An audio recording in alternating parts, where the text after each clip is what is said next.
Grab your beverages and turn up your interweb. Solving the world's problems 12 ounces at a time. It's Dudes and Beer.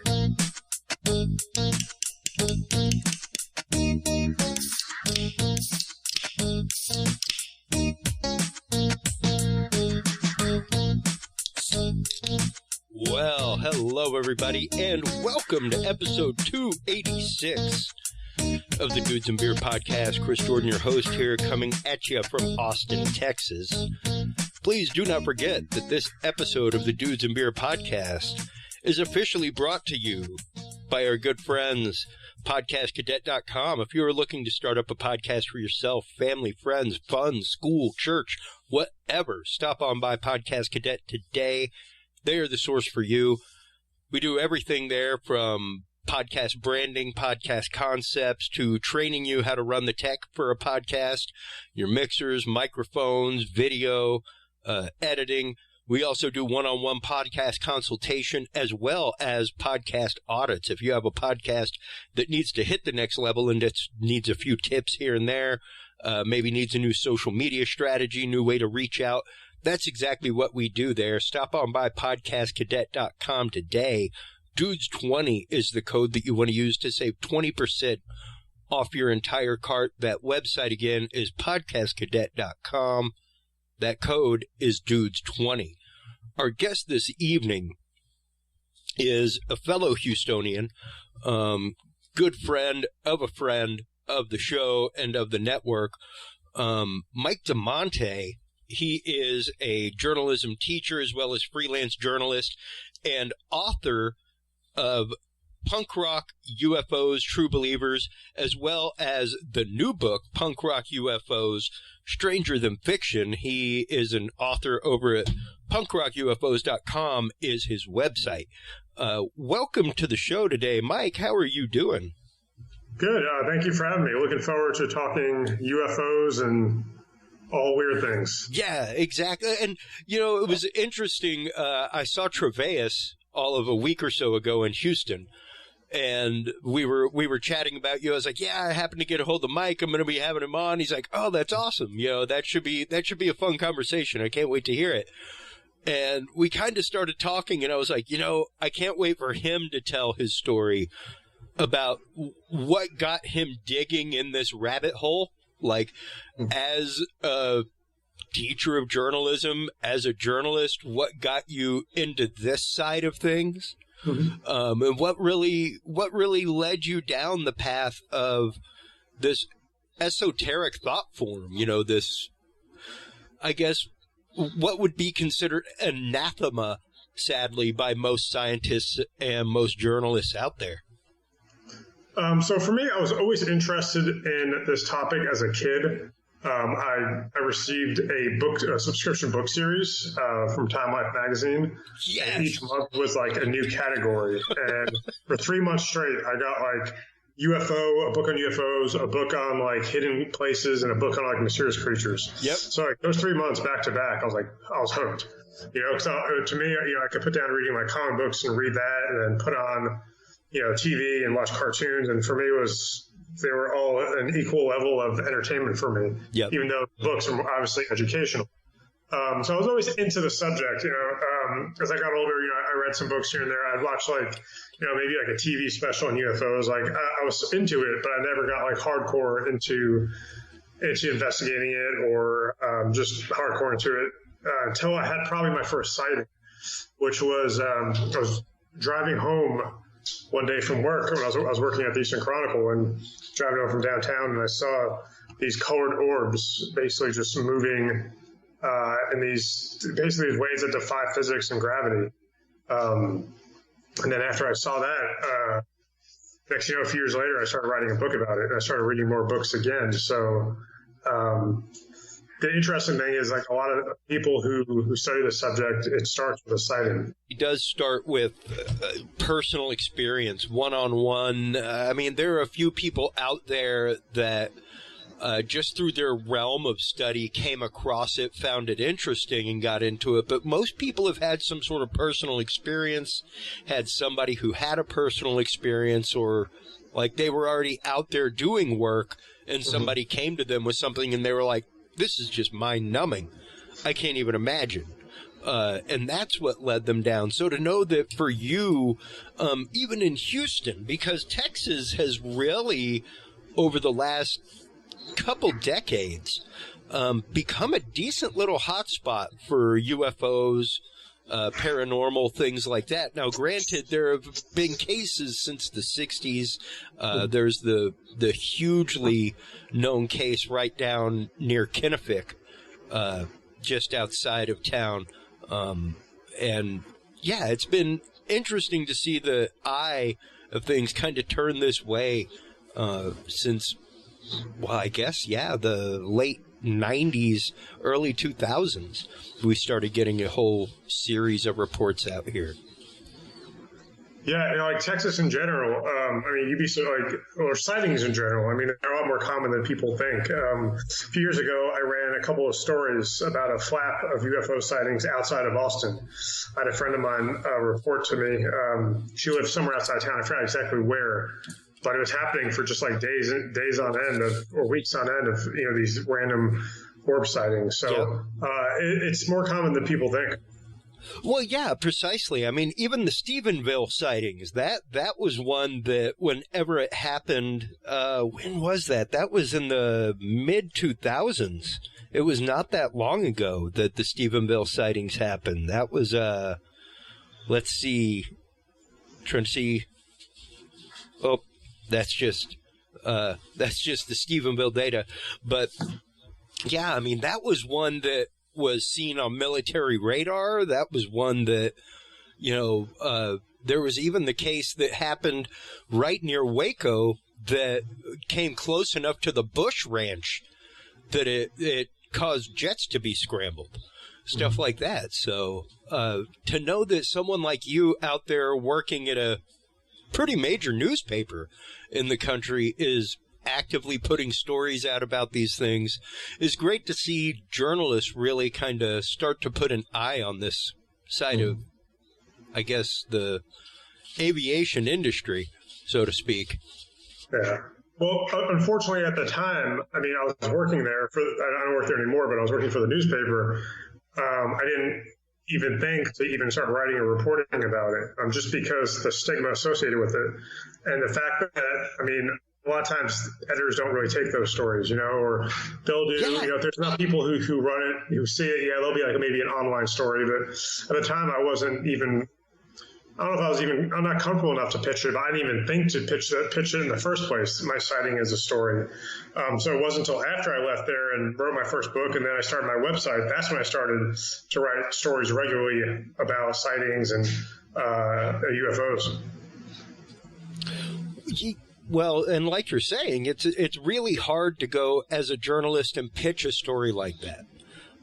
There are a few outlets out there that put out things like that regularly, but most outfits like the Houston Chronicle aren't printing things in like a strange and weird column on the typical, so for you as a journalist to try to go there and pitch that would be tough. That would be extraordinarily hard. But for you as a journalist to put it out on a website of your own, to start writing articles, start writing books about it like you've done, makes absolute perfect sense. That is really the audience that the eyes turn to necessarily. And it's great to see that there are people like you out there that are bringing things like this to light. People from the vein of mainstream journalism that are following these paths. Yeah, absolutely. And, ever since the New York Times article in 2017 ran, that really opened up the floodgates in terms of mainstream journalism and being accepting of these stories and running them. I mean, the work that Ralph Blumenthal, Leslie Kean, and Helene Cooper did on that first Pentagon UFO story, it basically, with New York Times did it, so then it gave an okay. So Politico, Washington Post, all these big print outlets, USA Today, then they were okay to run the story too. And a lot of times what you see on TV, I mean, it happens from just good old print reporting. So in print, in a lot of ways, sets the standard. So that's why all the cable news shows started running the story. And then to even even talk about the snowball rolling even more. And then that's why you started seeing a lot of the more UFO and paranormal shows start popping up, because that's a reflection of how the actual stories were being taken seriously from mainstream media. And since then, I mean, there's just more and more big outlets keep running Vice, Popular Mechanics. So it's like those stories, those New York Times stories from 2017 really got the ball rolling. Yeah, precisely. And I mean, we have Mike Turber on our show regularly. He's actually been interviewed, I know, by Popular Mechanics regarding the Go Fast UFO gimbal, all the stuff that came out from the Navy a while back. And it's really been interesting to have him on since all of that. And what was your experience interviewing Luis Elizondo? Because you actively recently had a great interview with him that you did, right? Yeah, thank you. And that actually came out accidentally. I wish I could have got that for my book, but just to give you some background.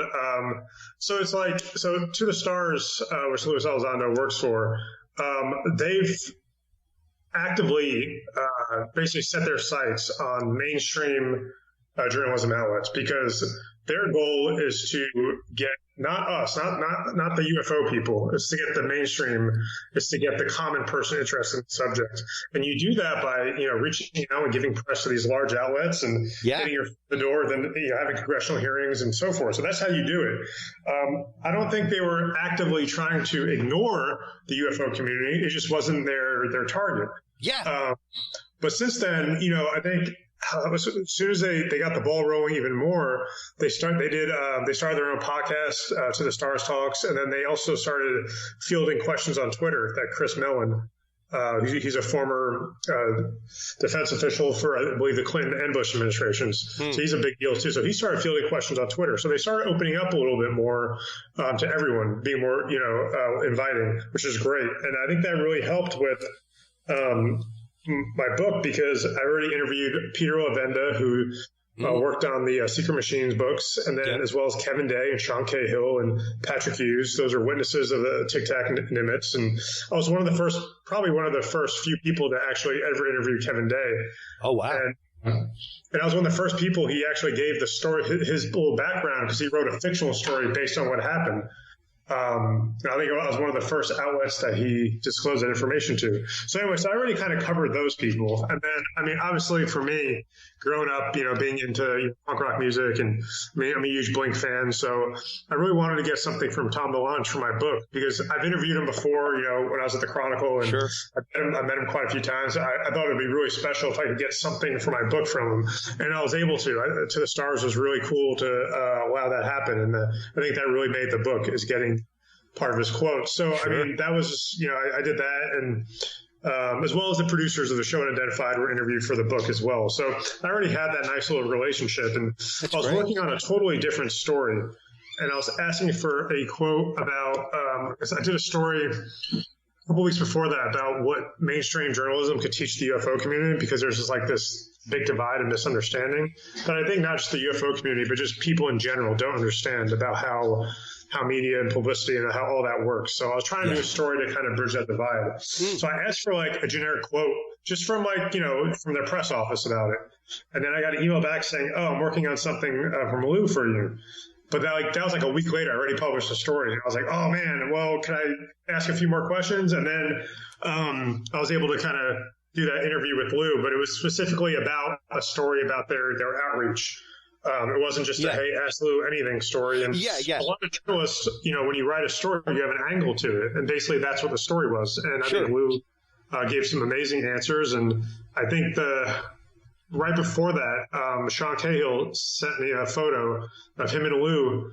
And Lou was reading my second book, True Believers. So that was pretty cool. So hopefully he liked the story too. But yeah, no, Lou Elizondo is, I think he's a hero. I mean, he's basically, I don't mean to go off too much. I know No, because this was one of the things that, like, I specifically go old school, like high school teacher with my notes, and it's literally like, okay, here's the thesis, here's the 3 or 4 springboards, here's what our conclusion may be. Let's see what the show does. But that was one of my big 3 was talk to Mike about Luis Elizondo, because he of course came out on CNN. He was the one that was interviewed in that original New York Times article that came out. And like you said, this article that you did, the interview that you did, not many people realize, of course, me coming from the world of TV and radio journalism, I realized the fact that, like, yeah, people go out on press junkets. That's what a press junket's about. You have something that you are announcing. And he had just recently come to the Stars Academy. Before that, before the announcement in 2017, rather. And it's been interesting to see all of this kind of develop. I've covered it on my show, literally from the angle of soft disclosure. That's the easiest way I can put it to people. And I just look at it from the point of view of, he's a former intelligence official. That's like, he was in charge of the program. So yeah, I'm sure he still has connections. I know he still holds clearances, things like that. So, it's one of those, I take everything that they're putting out absolutely real, most definitely. But I still hold the fact of they could very well be our craft. This is probably in the realm of about 90% reversed engineered technology, most definitely. But more than likely our craft in the skies. Just looking at things. It would be a much huger announcement if it was like, these are extraterrestrial craft. You know, I think people really do get carried away with the word UFO and even UAP now. You know, like, there's the whole sneaky reason of why they changed it to UAP to begin with, because, hey, now we don't have to tell them what we're looking at. Whenever they call up and ask about UFOs and fill out a FOIA request, sorry, we aren't investigating UFOs. And they're perfectly honest in saying it, because they aren't. They're now looking at UAPs. So when those designations change, that's when you can really look at the fact of, okay, something's happening in the community. Something intelligence-wise is going on if they're actively changing names, that kind of stuff. So that's been my take on the whole thing. I'm very excited to see what To the Stars has done, and what they have done for the cause of disclosure. It's been fantastic. It really has. It's brought, like you said, a lot of credence to a lot of mainstream media. Yeah, and not just that, the fact that the Pentagon admitted finally, 3 years later, that the videos are real. Yeah. The Navy said we're going to start actively investigating. I mean, in a way that is almost self-disclosure already, in a sense. And all the stuff they already have, that they're working on. They're working on an app to basically track UAP sightings and then cross-reference with other data. And they're working on another software associated with that. There's also the CRADA they signed with the U.S. Army, where it's basically they can, use the U.S. Army's facilities to test some of the stuff they have. So they've done a lot already. And then the show itself, unidentified. I mean, I think that's a great show for the common person to turn on, because it's like, oh, here's credible ex-military, ex-aviation experts weighing in on these sightings and reporting their sightings. So you have that, and then you have the people who are associated with them. I mean, you have Steve Justice, who used to work for Lockheed Martin Skunk Works. You have him on the show looking at these sightings, and it's like, he says, I don't know how we can do that. So, I mean, that says something. Absolutely. Yeah, and most definitely. One of the things that we talk about regularly with Mike Turber on this show is the fact that, like, there is an active Skunk Works video out there where they're talking about, and this video was released like 7-8 years ago, where they were talking about nuclear reactors the size of an 18-wheeler, and that we can, we can replicate this process, and in 6 months it'll be smaller, and then in another 6 months it'll be smaller. It's like, don't forget, this was 7 years ago that this video came out, and they're talking about being able to get a generation to 2 generations every single year of this technology. Like, this is like, it has the Skunkworks logo. That's okay, my friend. Don't worry. Life happens. You have no idea the things I've spilled on gear in my studio live during a show. But, you know, it's just like, it's one of those, when you see an actual Skunkworks video, like with starts out with Lockheed Martin. Here's the dude, like, from their lab being interviewed. It's like, this is the technology that would be necessary. You know, like, even we have the whole knowledge vault on the Dudes and Beer website that's full of declassified technology, declassified government documentation. And whenever you go over there and you start reading things like the Alcubierre white warp drive, like, there are already white papers out there about this technology. It's incredible once you start really digging in the holes and widening them out and see where they go, to see exactly how far down things ride. Right. And just to go into a few of them, like, I just pulled it up right here on screen. Whenever you go over to the Knowledge Vault, you can go to UFO and Paranormal, and, like, there's the Alcubierre white warp drive, the Froning quantum vacuum, magnetic fields and astrophysics, propulsion for future flight, Carrot Q486, which is the commercial application research for extraterrestrial technologies. Like, these are all released documents, things that have actually existed. So we know that this technology is out there. It's not, you hear it every once in a while, and it's something that we try to drive home to our audience is read the news more than you watch it or listen to it. Read it. 'Cause you will see things pop up in the news and then they go away because they're just drowned out by the news cycle. To know that in 2013, 2014 was the first time that they transported particles of light from one side of a laboratory to another. Like, actual teleportation. It happened. They made it happen. Utterly buried by the news cycle. Like, crazy exciting scientific discoveries like that. To know that they have already broken the speed of light at CERN. That was just once again confirmed, like, I think that was the triple confirmation that just came out this last week, that yes, it was not like a divergent detector or something like that, or an anomaly. They actively broke the speed of light with particles. And crazy stuff to see. So, to me, it's not beyond the realm of surprise or possibility that anything that we're seeing is absolutely reverse engineered technology, but more than likely ours. Whenever it comes to even looking at the Nimitz case and the fact of the way that there was almost no military, quote, action taking, it was straight up observed. I may have to disagree slightly. Okay, go ahead. Well, I think a lot of sightings, a lot of them could be potentially ours, but I think in these cases, like the Nimitz and the Go Fast and some of the other ones, you know, when you have the pilots saying, I don't know how it did that. Yeah. There's some physicists and, you know, high-ranking officials from, you know, Lockheed Martin who are kind of perplexed. I think that opens up. I mean, you're not going to say, oh, well, then it's definitely aliens. No, you just say it's foreign. And it's funny because they used back in so after Roswell, Philip Corso was a Pentagon official, and his job allegedly was to basically take this crashed UFO retrieval tech and then basically pass it along to private companies and then try to reverse engineer it. And they were never told where it was from. They just said it was foreign. Yeah. And you know, that's just it. We've of course had the technological leaps in the past. We continuously see these leaps.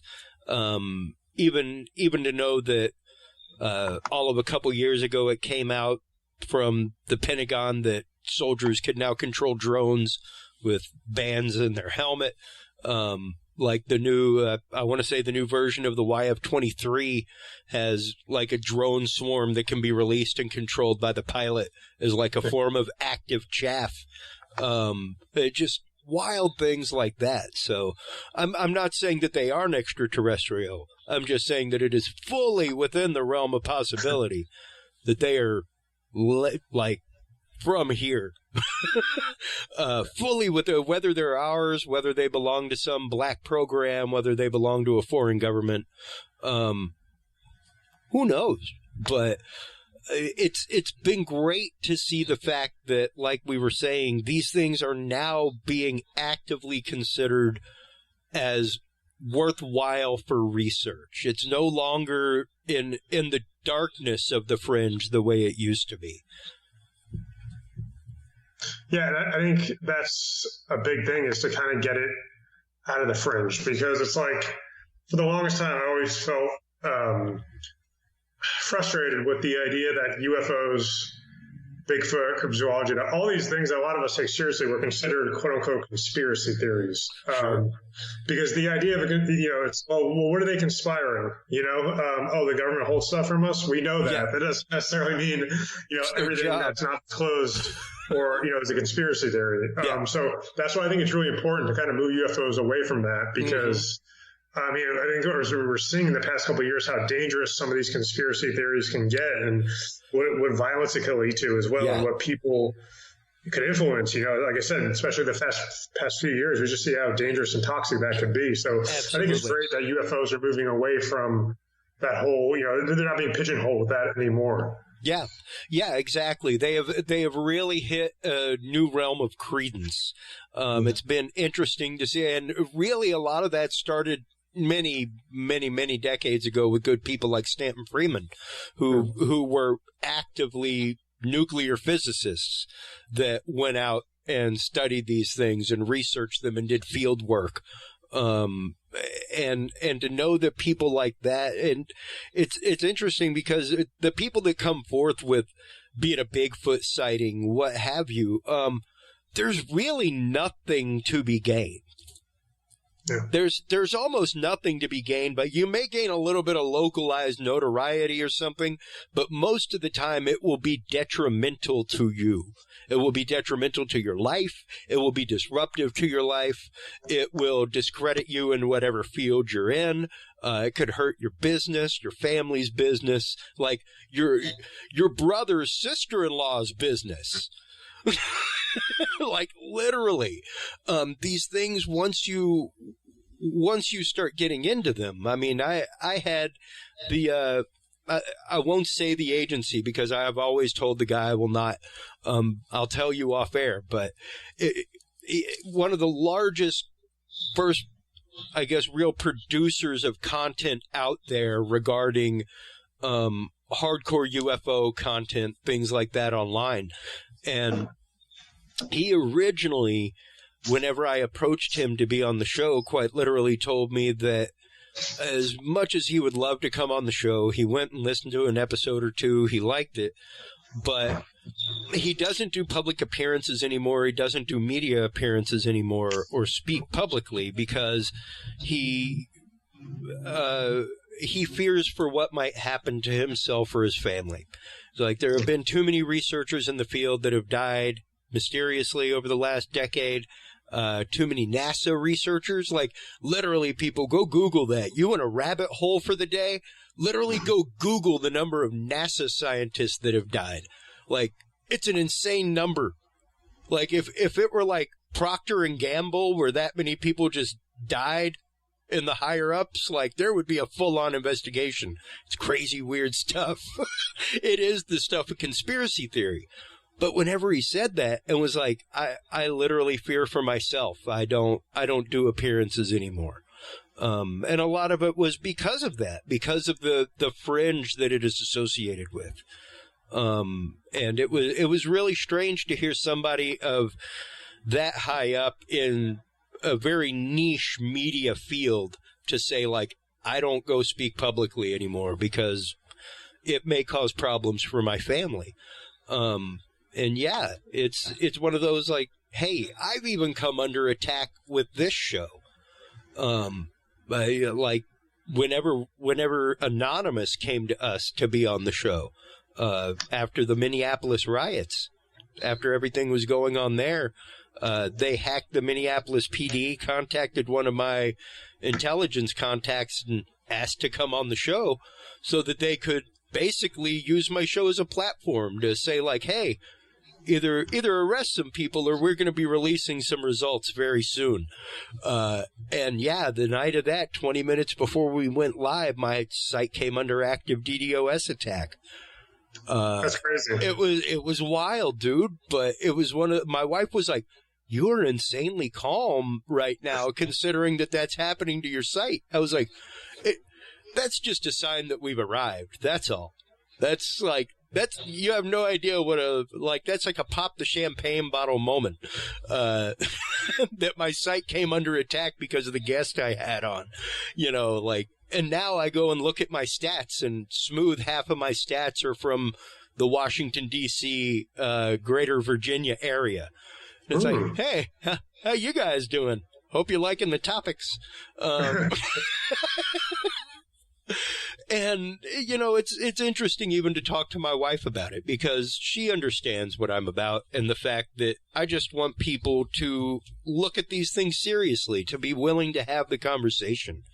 And I think that's what's happening in the community right now is that finally people of enough credence have come out that people are willing to have the conversation. And it's really going to open the floodgates a whole lot more, especially for things like your book, True Believers, stuff like that. Let's start getting into that a little bit because I enjoyed that one completely. Are you talking about the second book, True Believers, yes, or the new one? Well, the second book, True Believers, and then we'll talk about the new one, Stranger Than Fiction. Cool. So let's get into True Believers a little bit because that was really, like your first book was about cryptids, things like that. But let's get into True Believers a little bit and what brought you to start writing that work. So True Believers was more of, I wanted to really make the connection between the people who investigate this stuff and everyday people. And I wanted to do so by maybe explaining how some of these people got into it. And then also, draw some connections just through other avenues as well. But ultimately, True Believers really serves as maybe trying to persuade the reader or the average person to be interested in this stuff. To say, you know what, if you read this book, you take interest in this, and you question, maybe you question something you questioned before, or you decided to actively start reading about other civilizations or UFOs, or you started questioning the mysteries of the universe. That was the goal of True Believers for sure. Just to kind of, and that kind of continued a little bit with Stranger Than Fiction, because I try to write where, my journalism background comes in, and you try to write mass appeal. You try to write where anyone can pick it up and read it. And so that kind of continued with Stranger Than Fiction too. The fact that I wanted to basically have someone pick up the books and be able to understand the concepts that are at times deeper concepts, but also be able to make their own connections too. Yeah, and your writing style to begin with, literally as comfortable as one can be. It is not a stiff, typical research style, writing style. It is very comfortable to read. It reads very conversationally. And I think that really goes a long way to, like you're saying, bringing about some of these harder, deeper topics to a much friendlier atmosphere than what most people are used to. Because if you keep it in that stiff realm, if you keep it in that research-only realm like that, it is very easy to quite literally lose track of the humanization of it and trying to humanize it and trying to humanize the experience of belief to begin with. Absolutely. And I think that's one of the reasons why I want the reader, so after they read Stranger Than Fiction, there's quite a few examples I didn't leave in. Some of them I just forgot, or part of it was you kind of want people to have that aha moment on their own. So if you're watching a Marvel movie, right? And you say, oh, actually, that scene is based on something I read really happened. And so they're able to make that connection on their own. So that's kind of like that was one of the goals for sure for Stranger Than Fiction, too, is for people to kind of make that connection in pop culture as well as true events. Yeah, and that was one of the reasons why I wanted to talk a little bit about True Believers first before we got into Stranger Than Fiction, was I think it really was a good primer for Stranger Than Fiction to begin with. It's a very quick read. It's literally like an afternoon while you're waiting for the casserole to cook read. That's what I loved about it. Myself, I was very much like you when I was a kid. I talk about it on the show all the time. I had 3 sets of encyclopedias at my house and had read all of them because I was the kid that was like, oh, I want to know something about this. And that's all I wanted to know about. I just wanted to know about that. So, I had like the exact same Time Life series that you're talking about. I remember the commercials to this day. I still have the books, and they're like the inside spines are cracked because they've been opened and read and turned through so many times, and dog-eared pages and highlights everywhere. It's crazy. And to know that you have kind of rebuilt some of that real excitement in discovery with this for new people, I think is great. Because that's what's absolutely necessary, is being able to pique their curiosity about it and being able really to incorporate that in their experience.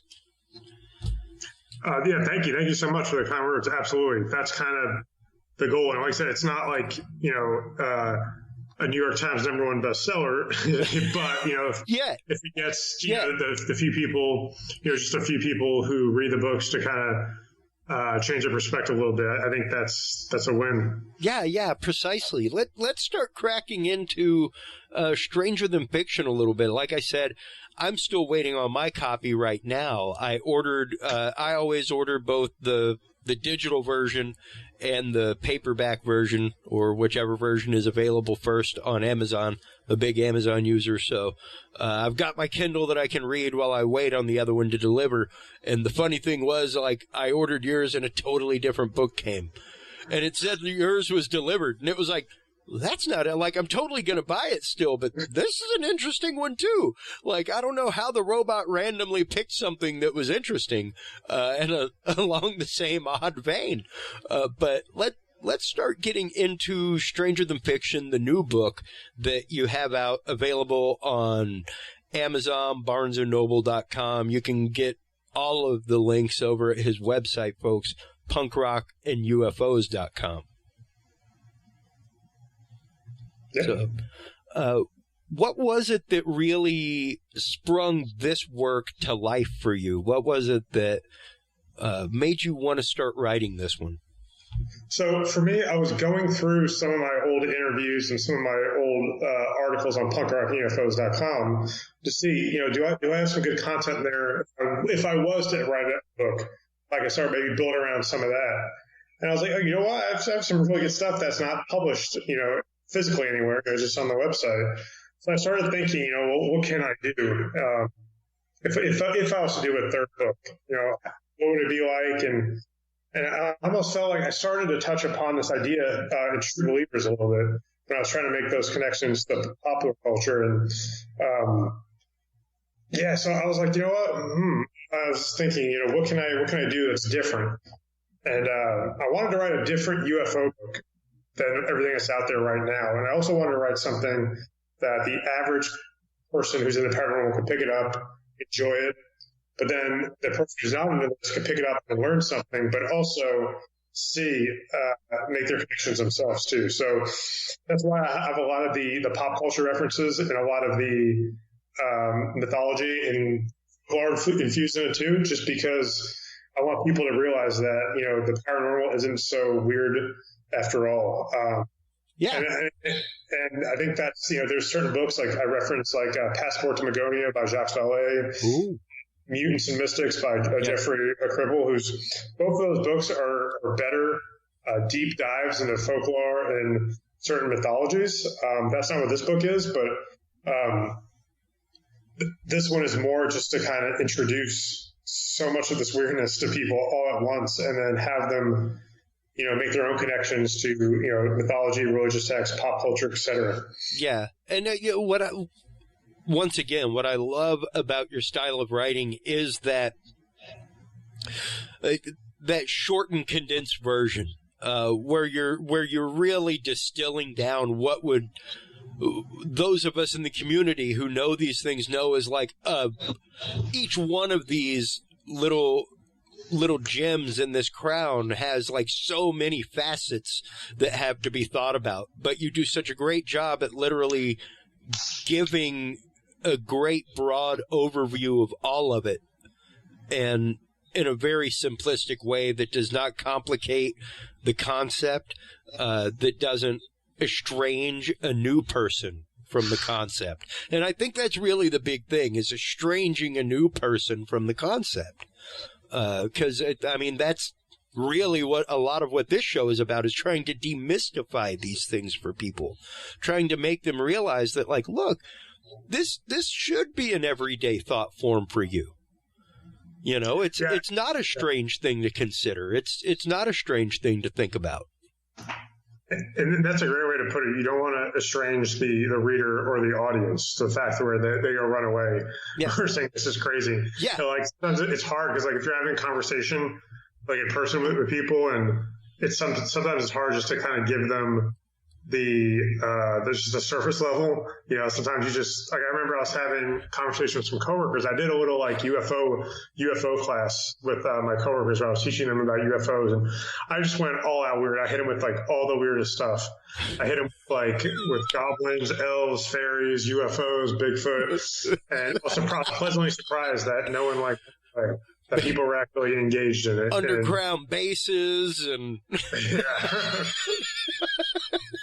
yeah, and that's just it. Like we were saying earlier, so many of these things tie together in strange ways, come together in strange ways. Like we just had James Keenan on talking about his recent trip to the Uinta Basin.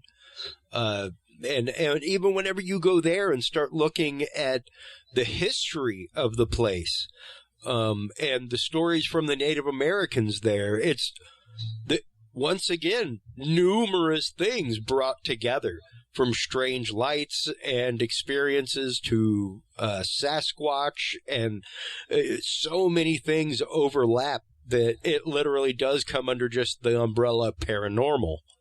But at the same time, when you're talking about paranormal, that can have the same estranging aspect as talking about, most people are like, oh yeah, ghosts. Okay, dude. No, it has so much to do with so many other things. It just means things outside of the norm. Once again, I think much like with UFO, people immediately, it's like Kleenex. They just know it as alien, it's just a word that they immediately associate with one thing. And I think that it's hard to break out of that mold, which you have absolutely done with your works, between not only True Believers, but your new work, Stranger Than Fiction, especially. It is really a reader-friendly introduction to this world, and a different way to, I guess, look at it and to process the information when it comes about. Yeah, no, thank you so much. I appreciate that for sure. And something you kind of touched upon earlier was paranormal, and the goal of the book is to say, this stuff isn't so strange. But not only that, at some point in history, the paranormal was considered just normal. Yeah. So there's a shift somewhere, and some of that's theorized throughout the book too. But yeah, definitely there's a time where what we consider paranormal now was normal to people. Yeah, well, and not just normal, but normal to the point of heavy, hardcore research. And we're talking about people the likes of Nikola Tesla, Thomas Edison, so some of the greatest modern minds that we have. Granted, the spiritualism movement was going on at the time as well, but this was beyond that. They were building machines trying to talk to other worlds. They were building machines trying to talk to disembodied spirits, all kinds of stuff. So, like you're saying, it really is very much a recent concept that these things are not normal to us. And I think a lot of that comes especially from just the modernization of society. You know, something that I keep bringing up to people, especially in this COVID time, is take a break, turn it off, try to get away. And it's hard, but you know, it was not that long ago. It was like our grandparents' age, when the lights went out, like, it was dark, like the sun went away. They maybe had candles or a lamp or something like that, but like, yeah, they didn't necessarily have power at night, and that was less than 100 years ago. You know, like, we have a very short span of thought form on this topic and on this concept. And whenever you start thinking about the fact of, like, good Lord, when we were kids, the TV cut off. Like, it ended. You remember that? Like, the flag waved and the song sang, and then it was just a 1K tone for 10 hours. Like, what did you do? You used your imagination. You had these conversations. You sat around a campfire. You talked. You know, you sat around the hearth, what have you. So, yeah, I think that a lot of the loss of our paranormal is a lot of the loss of our communal society in that way. But in the same right, I think that a lot of our modern communal society is bringing that back. You know, like, we now have that chance to have these private fireside chats, to have these private groups with people of like mind. That kind of stuff. So it's interesting to see the way that that the technology not only changes the community and influences the community, but changes the way that we interact as a community with this information. And the way that, you know, even people like you yourself with your new book, Stranger Than Fiction, the way that you can get out there so entirely rapidly on your own, doing it yourself. You know, like, yeah, you could go out and you could have a major distributor, you could do all kinds of things, but you're able to self-publish. You're able to put things out yourself. There was a day and age not too long ago where that was a high impossibility or improbability. So in that right, our access to information and the way that we're able to get it is beautifully changed. And it's great because people like you are now available to a much, much wider audience than just the fringe that attends that conference or knows where that section in the bookstore or library is. Yeah, no, thank you. And I think we're seeing more of it pop up, like Beyond the Fray Publishing is the company that put out the book. I mean, they're putting out tons of books right now on these topics in terms of UFOs and Bigfoot, cryptozoology, and I think it's pretty cool that there's a dedicated publishing company just for this topic right now. I mean, I know there's other ones as well, but since this is a new one, and I'm on it. Yeah, I just kind of want to talk about, you know, kind of like the work they're doing. Just, I mean, absolutely. They're so many books right now, and it's awesome. Dude, the work that Shannon LeGros does is phenomenal. Phenomenal. I've been trying to contact her to get her to come on the show as well, to talk about her new book. Even the new series is fantastic. Like, they've really reached out into a lot of mediums, her and Ryan. So it's been great to see what they've done. Yeah, Shannon and Jeff, who run it. Yeah, they do a great job of not only just putting out the books, but, you know, getting us, you know, publicity and just in general. I think it's a very diverse mix of weird books.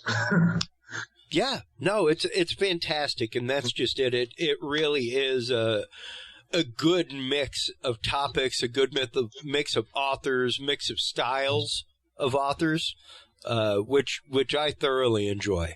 Like I said, I've enjoyed Shannon's show on TV. I've definitely enjoyed her book Into the Fray. So it's been great to see, like I said, these communities be able to grow to the extent that they are because of social media, and really leveraging that in the proper way, not necessarily abusing it, like many media outlets do. They use it properly and responsibly, and it's great. So I'm glad to see people like you involved with people like that are trying to make good strides in a community. And I guess real quick, Mike, before we let you go here in just a minute, let's talk a little bit about what's coming up. What are you working on? What are some of the new articles that you're working on for punkrockandufos.com? So it's hard because it's like right now the book has taken up a lot of time. The what is it called? Just the publicity aspect, and the book came out this summer, and I just kind of want to talk, just keep talking about it.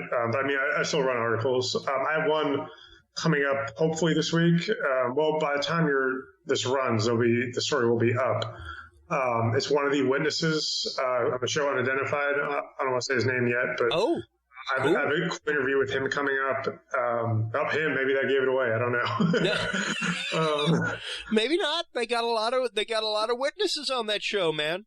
They do, but yeah, just for now, it's like when I wrote Stranger Than Fiction. It's when you're into this topic and you investigate it a lot, it could be very daunting as well, just because like the community could be very divisive too. So it's like it's one of those things where it's like, do you want to be on the internet fighting with people about UFOs all the time? No, you don't. No, you don't.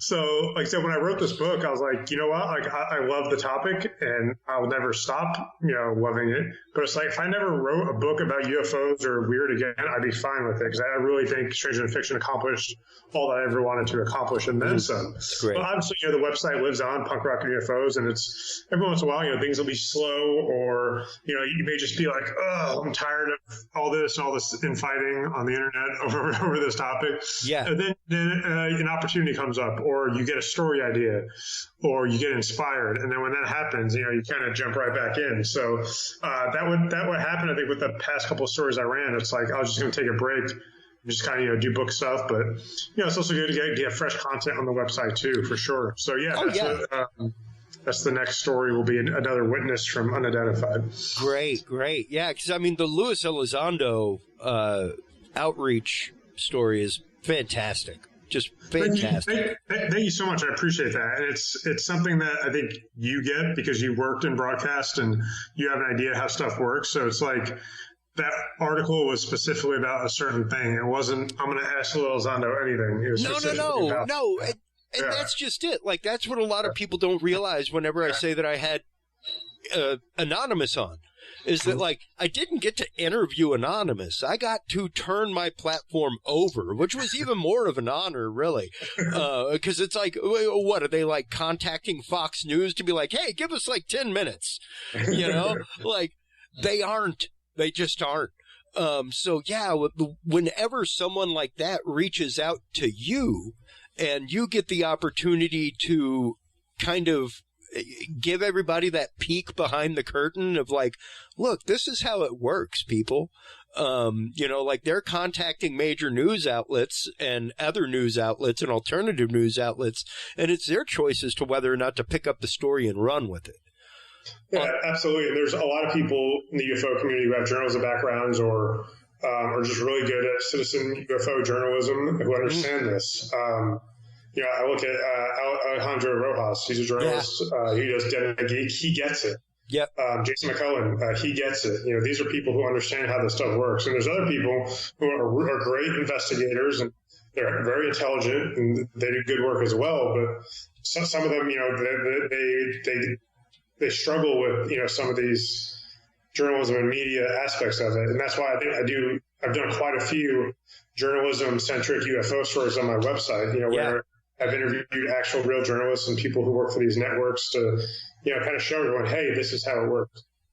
Yeah, precisely, because it's important, and that's, like I said, a lot of what this show is about is trying to demystify these things for the audience, to where it's like hopefully they understand what it is also, and why it is that they may only be getting part of a story, and why it is that they need to go out and look for this also, and search for it. If you want to know more, like, search for it, dig for it. It's there, I guarantee you. It's just that the news cycle is so vast and so rapid, it gets buried.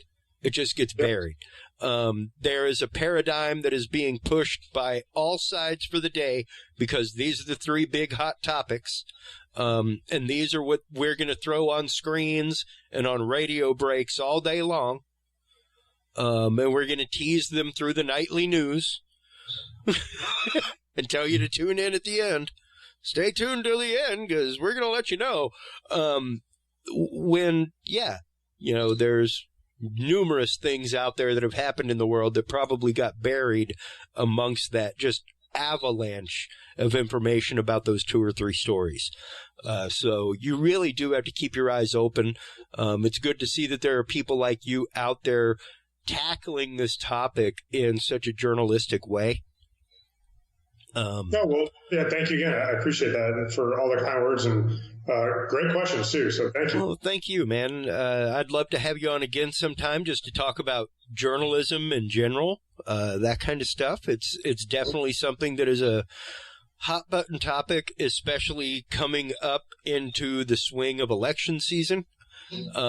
So I would love to talk with you more about that kind of stuff. Have you on every once in a while, and just keep in touch. Talk about new articles, new books you have coming out, things like that. Yeah, man, that would be great. Thank you again for the opportunity, and most definitely. Again. So I'd love to come on again. Oh, yeah, absolutely, man. It was a true pleasure. Before we let you go, and before we close out the show, please, this is your time for more than shameless self-promotion and plugging. Tell everybody where they can go to. I mean, we know that you were just on Coast to Coast AM. Kudos to that. That was a yes. Heck yeah. Great job. Where else are you appearing coming up? Do you have any digital conferences that you're appearing or talking at? Any other releases coming out soon that you can tease or promote? Nothing really off the top of my head I could think of in terms of appearances. I think I'm taping something next week. I forgot the name of the show because I hadn't been on it before. So. That's basically it. punkrockufos.com. I try to update the site, try to do a new story whenever I can. And the books, Stranger the Fiction's on Amazon and Barnes & Noble. And thank you again. Absolutely. It was more than a pleasure talking to you. I know we've been just kind of dancing around each other community-wise for a little while, and it was our good friend mutually Traveus that kind of, I guess, bridged that connection. He was like, you should have him on. And I was like, I know I've seen his stuff. That's awesome. So thank you, Traveus, for that connection. Thank you for your time today. Mike, please do hold the line while we close out the show. While you're online checking out all of the great content, all of the great books, as well as the awesome merchandise over at punkrockufos.com. Make sure to stop on by dudesandbeer.com. That's where we have all the episodes. That is where we have the Knowledge Vault full of declassified materials for you, downloadable PDFs. Make sure to stop on by HG Universal Network, our parent network. That's where you can find other great shows like Talking Sound Podcast, Yes But Why Podcast, Magus Algar, Billion Realities, Fantasy Football, all kinds of stuff. HGUniversalNetwork.com. Until next time, everybody, take care of yourselves, take care of each other. If you can't be good at it. We'll talk to you soon. Bye-bye. Thanks for listening to this episode of the Dudes and Beer Podcast. To listen to our audio streams or chat with us live, download the official Dudes and Beer app for Android and iDevices, available on Google Play and iTunes markets. For more episodes, content, and information, visit us online at dudesandbeer.com. You can also find our episodes on Breach.tv, iHeartRadio, Spreaker, SoundCloud, iTunes, YouTube, Stitcher, or your favorite podcast service. Dudes and Beer is a proud member of the HC Universal Network family of podcasts. For more about our sponsors and other podcasts on this network, visit hcuniversalnetwork.com. Thanks for listening, everybody, and until next time, drink responsibly.